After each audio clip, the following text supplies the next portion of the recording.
So, ayun na nga guys. Hiklahin na rin yung aking pinto.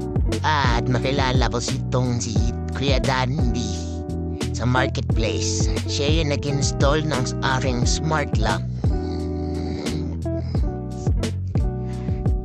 Kompleto siya sa gamit.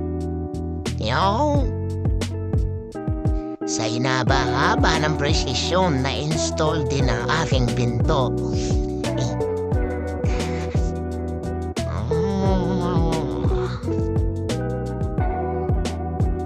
Pasipol-sipol lang yan, pero gutom na yan.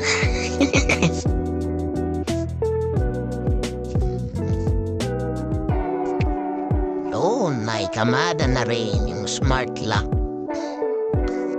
Dayan, siniset up na sa likod. Nabili ko nga pala tong smart